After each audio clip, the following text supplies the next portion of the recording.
Então, hoje eu vou falar sobre mais um dos transtornos de ansiedade, a síndrome do pânico. O que é o pânico? O pânico é aquela sensação repentina de ansiedade intensa.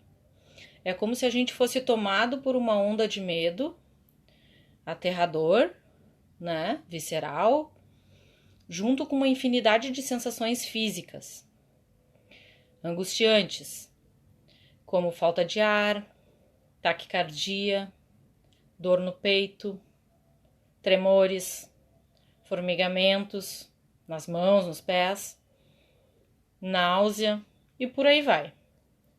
O pânico traz com ele uma gama de pensamentos assustadores, pois os sintomas físicos são tão fortes que a gente não acredita que seja algo só psicológico.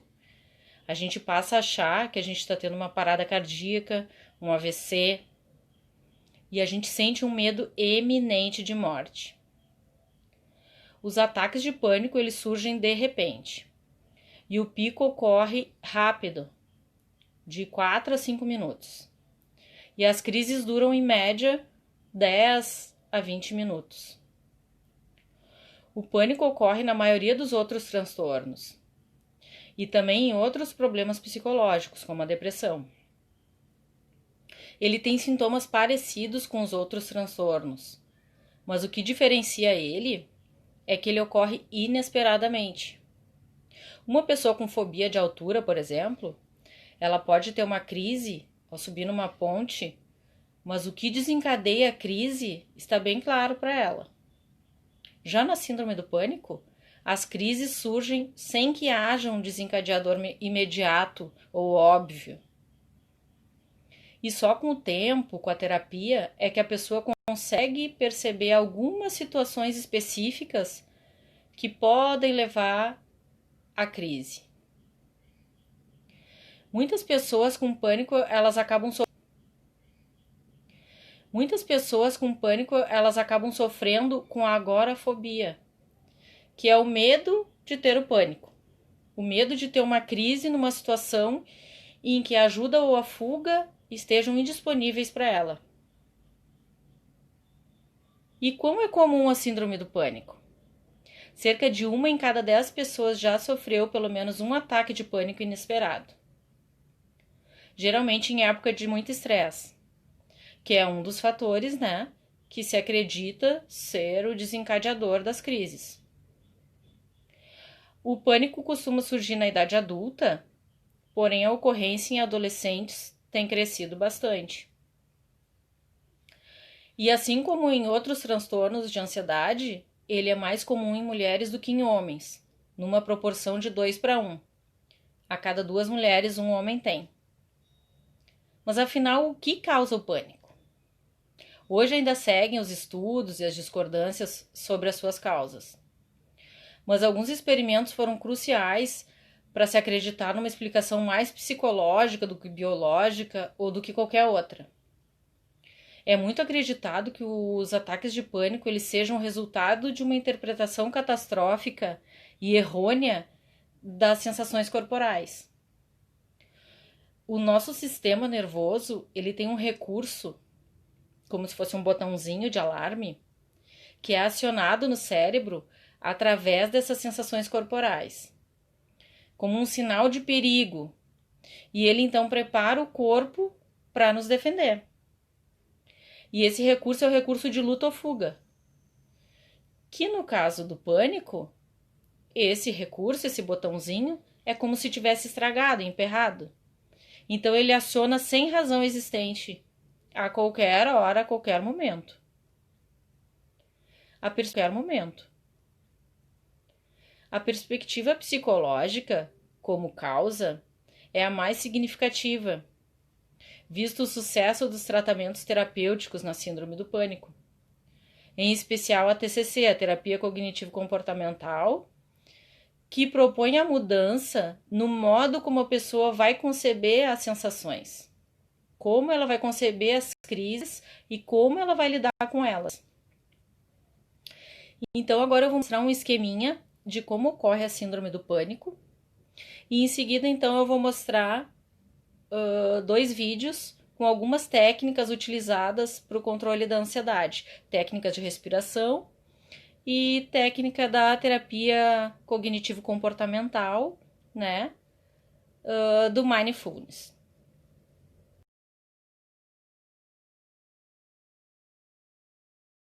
Uma outra técnica que daí é técnica de respiração, também para esses momentos assim de crise de ansiedade, crise de pânico, que é rapidinho e já te coloca num estado bem mais relaxado. Por que a respiração vai conseguir fazer isso, né? Porque eu tô trabalhando com o sistema nervoso autônomo. O sistema nervoso autônomo é aquele que vai cuidar das coisas que são automáticas, né? A digestão, respiração, circulação do sangue, temperatura do corpo. Mas também é ele o responsável para quando mudanças de ambiente acontecem.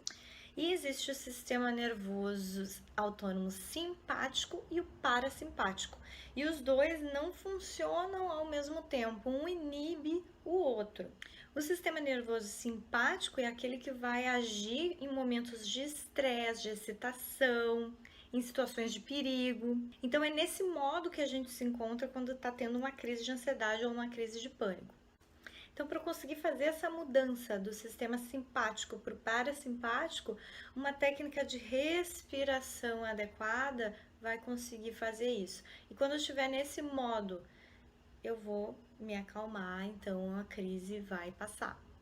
Então, a gente vai repetir essa técnica de 2 a 3 vezes, controlando a respiração, contando na inspiração, segura e solta contando também. Então, eu vou te mostrar como faz e depois a gente faz junto. A gente vai inspirar em 4 segundos,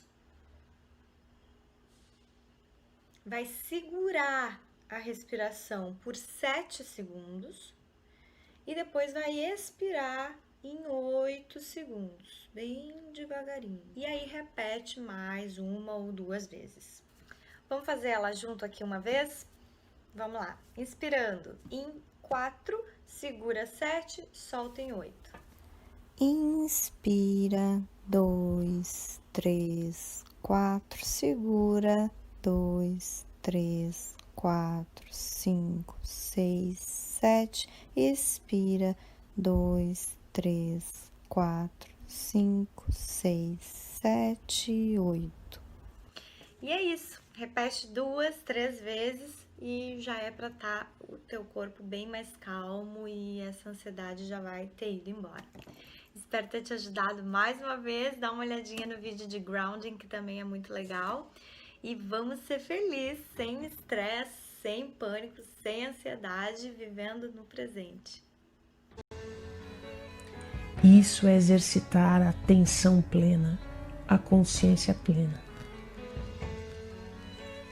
Esse exercício desliga a voz divagadora e elucubradora dos pensamentos negativos. Talvez você não tenha conseguido agora ancorar a sua consciência, mas isso é algo que se aprende. É natural você não conseguir nesse momento, porque a sua mente não está acostumada a funcionar dessa forma. Ela só está acostumada a divagar. Pratique e você ganhará maestria. Agora, num segundo momento, eu quero mostrar outro recurso que você tem. Quero que tente ancorar a sua mente em uma emoção específica, uma emoção negativa.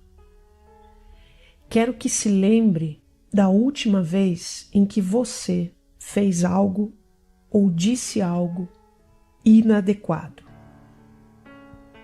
Inadequado na sua concepção. Algo que você ruminou por dias. Algo que tenha dito de que se arrependeu. Algo que se sentiu profundamente culpado, envergonhado até. no trabalho, com alguém próximo.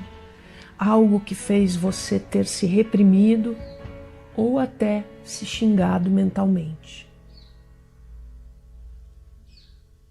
Algo que normalmente faz o seu mundo ruir.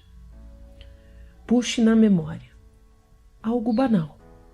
Uma mensagem que você mandou, que achou que não deveria ter mandado. Uma falha no trabalho. Nomeie esse sentimento e perceba como o seu corpo reage a ele. Você sente a emoção como se ela estivesse aqui, nesse momento.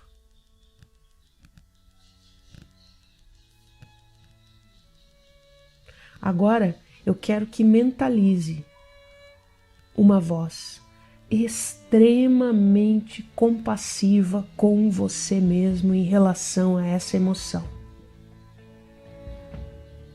Você pode se imaginar novamente na situação e mentalizar uma frase da sua escolha que você dirá a você mesmo para se consolar por ter feito uma escolha errada, por ter feito algo errado, inadequado. Verbalize para você mesmo. Tudo bem você ter feito isso. Tudo bem você ter dito isso, num tom amoroso e compassivo. Eu me perdoo por ter errado. Ninguém acerta o tempo todo.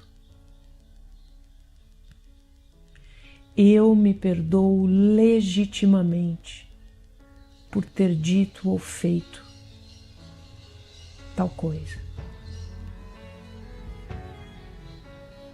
Se ficar difícil, tente visualizar você dizendo isso para outra pessoa, docemente, fraternalmente, com toda a sua bondade. Pode ser para um filho, pode ser para um pai, uma mãe, para um amigo. Mentalize. Eu me permito errar. Eu posso errar.